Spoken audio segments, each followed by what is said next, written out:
रावलपिंडी व 10 मई 2026 chief of defence forces field marshal Syed Asim Munir ने कहा है कि एक साल कबल अल्लाह ताली ने मार्का हक में पाकिस्तान को अजीम कामयाबी ईता फरमाई और भारतीय जारहियत का मुंह तोड़ जवाब दिया गया। Chief of defence forces field marshal Syed Asim Munir ने GHQ में मुनाकदा मार्का हक की पुरवकार तकरीब से खिताब करते हुए कहा है कि आज का दिन पूरी कौम के लिए बाइस इफ्तिखार है, क्योंकि एक साल कबल अल्लाह ताली ने मार्का हक में पाकिस्तान को अजीम कामयाबी अता फरमाई और भारतीय जारहियत का मुंह तोड़ जवाब दिया गया। फील्ड मार्शल सैयद आसिम मुनीर ने कहा कि हक आ गया और बातिल मिट गया।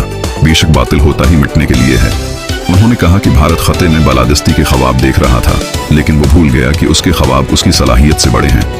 मार्का हक में हर पाकिस्तानी वतन के दिफा के लिए सीसा पलाई हुई दीवार बन गया।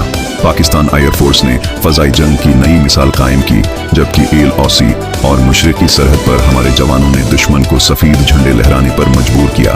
उन्होंने इंकशाफ किया कि पाकिस्तानी शाहीनों और मिसाइलों ने भारत के 26 अहदाफ को कामयाबी से निशाना बनाया। फील्ड मार्शल ने वाज़ेह किया कि हमारी अस्करी हिकमत अमली का महवर जारहियत नहीं बल्कि अमन है। ताहिम दुश्मन याद रखे कि आइंदा किसी भी महम जोई की सूरत में जंग के उतरात महदूद नहीं होंगे। हम मुसल्लह अफवाज को सिर्फ नए हथियार ही नहीं बल्कि नई सोच और नई हिकमत अमली भी दे रहे हैं।